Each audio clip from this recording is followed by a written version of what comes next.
confirmation bias? The confirmation bias refers to the tendency to selectively search for and consider information that confirms one's belief. Two main concepts when we're talking about dealing with humans and biases. One is that they're unpredictable, and two is that they're essentially animals. People will struggle to pay $1 or $2 for an app that they use every day, but they will gladly drop $30 on a cab ride. When you try to build a product or when you try to market your product to people, your gut is to resort to rational behavior, which is often a mistake. That's why it's so important for anyone that cares about growth or product market fit to have a clear understanding of social biases. Our brains are built not to process information, but rather to filter information. That's how we can get so much stuff coming at us, yet still focus. Richard Taylor, the economist, wrote a very interesting article in the New York Times saying, unless you're Spock, irrelevant things matter in economic behavior. Richard was a teacher, and he had a standardized test that the average student would get a 70 on, and most students would complain when they got a 70. So he tried an experiment.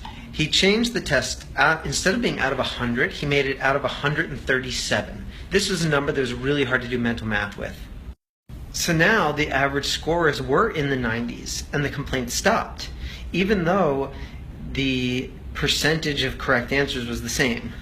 An interesting take on this. Because dividing by 137 is not easy in your head, I figured that most students wouldn't convert their scores into percentages. And this is powerful. Our brains have been designed to take shortcuts and use things that we learned in the past, especially recently, to help us make decisions right now. This is really awesome if you are running away from, I don't know, a giant bear or tiger, but it's not so great if you're designing a product in your startup or marketing it. Most startups, the challenge is not a technical challenge. It's not whether or not you can build it. Things have become so easy to build. The challenge is whether or not what you build, people will want to use. As a founder, if you're a smart founder, you'll go out and you'll do usability studies. And the biggest challenge to your usability studies is going to be your own confirmation bias. There's a very interesting book on this subject by a woman named Cindy Alvarez, who works for Microsoft now, called Lean Customer Development.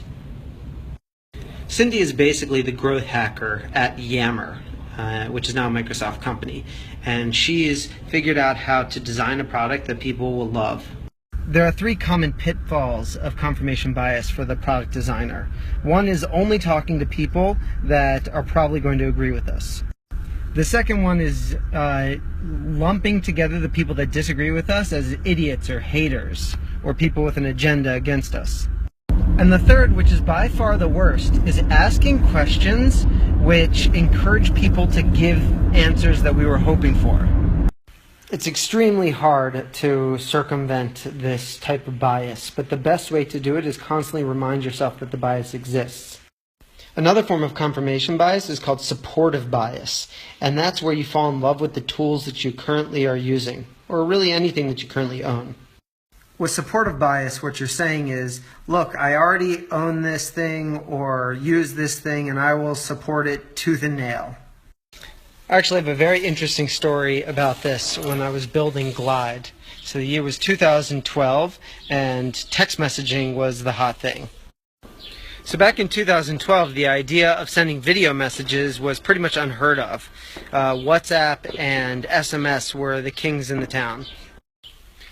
We would try and explain to our target demographic or to investors that the best way to stay in touch was through video messages.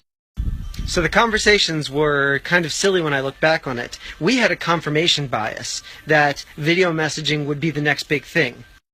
And the WhatsApp junkies that we were arguing with had a supportive bias in favor of text messaging, which was the primary means that they were used to.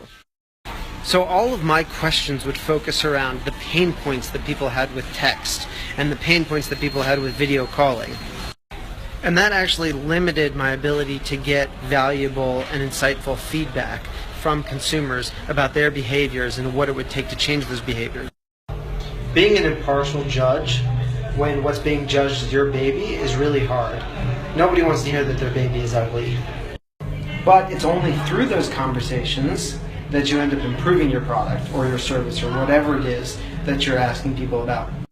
So I just finished dinner out at the old train station in Jerusalem with this young, lovely lady here, and we are at one of my favorite stores, a puzzle store.